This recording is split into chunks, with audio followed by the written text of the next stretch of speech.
कुंदरकी जीत की असली कहानी 99% लोग समझ ही नहीं पाए। क्यों मुसलमानों ने हिंदू को जिताकर मुसलमान को ही हरा दिया? क्यों पूरे देश पर भारी पड़ी यूपी की कुंदरकी की जीत? आखिर पर्दे के पीछे किसने रची थी कुंदरकी की जीत की पूरी स्क्रिप्ट? 11 मुस्लिमों के बीच योगी के अकेले हिंदू शेर ने मुसलमान प्रत्याशियों के लगा दिए कल ठिकाने।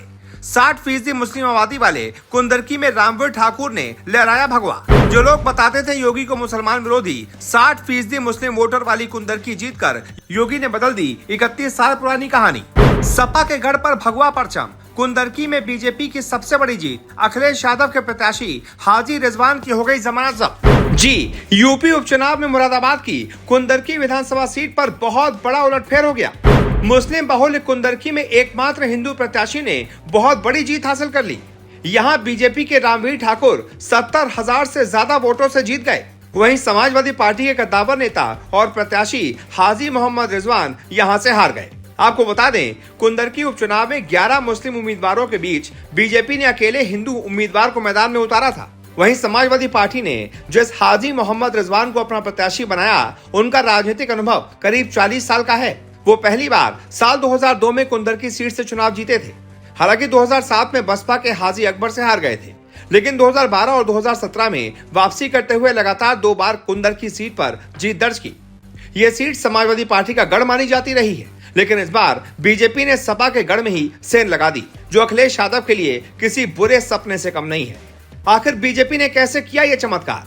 नतीजों को देखकर तो सवाल उठ रहे हैं कि क्या कुंदरकी में मुस्लिम वोट के बंटवारे का फायदा बीजेपी को मिला?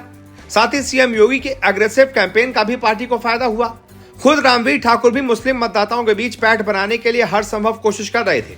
बीजेपी की मुस्लिम विंग और मुस्लिम नेताओं ने कुंदरकी में डेरा डाले रखा था और जमकर चुनाव प्रचार किया था। वहीं समाजवादी पार्टी उम्मीदवार के खिलाफ एंटी इनकम्बेंसी भी देखने को मिली। लोकल नेताओं में गुटबाजी की बात कही जा रही है। कुंदरकी उपचुनाव में बीजेपी से रामवीर ठाकुर, बसपा से रफ्तुल्ला जान, AIMIM से हाफिज वारिस और आजाद समाज पार्टी से चांद बाबू मैदान में थे, जबकि समाजवादी पार्टी के हाजी मोहम्मद रिजवान सबसे मजबूत उम्मीदवार माने जा रहे थे। उनकी जीत पूरी तरीके से तय थी। हालांकि आखिरी समय पर योगी ने खेल पलट दिया। इस बार के यूपी के उपचुनाव में सबसे ज्यादा मतदान इसी सीट पर हुआ था।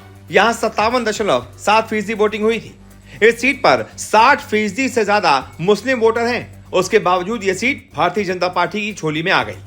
ऐसे में जिस सीट पर सबसे ज्यादा मुसलमान वोटर हैं, जिस सीट पर सबसे ज्यादा अधिक मतदान हुआ, जिस सीट पर समाजवादी पार्टी ने मुस्लिम नेता को टिकट दिया और जिस सीट पर बीजेपी साल 1993 से चुनाव नहीं जीत पाई, उस सीट पर इतना बड़ा उलटफेर होना विपक्ष को चौंका रहा है। हालांकि समाजवादी पार्टी इस हार को पचा नहीं पा रही। सपा प्रत्याशी हाजी रिजवान कह रहे हैं कि चुनाव में धांधली हुई है, सरकार ने वोट ही नहीं पड़ने दिया। अब क्या मतगणना के लिए तैयार रहे? इस सरकार में अल्पसंख्यक असुरक्षित है। कुंदरकी में चुनाव फिर से करवाया जाए, यूपी पुलिस पर कोई भरोसा नहीं है। खैर, ये तो हार की एक खींच है, लेकिन ये बहुत बड़ी बात है कि जिस सीट पर भारतीय जनता पार्टी की जीत के लगभग 1% आसार थे, उसको सीएम योगी ने 100% कर दिया। यही सीएम योगी का और पीएम मोदी का जादू है।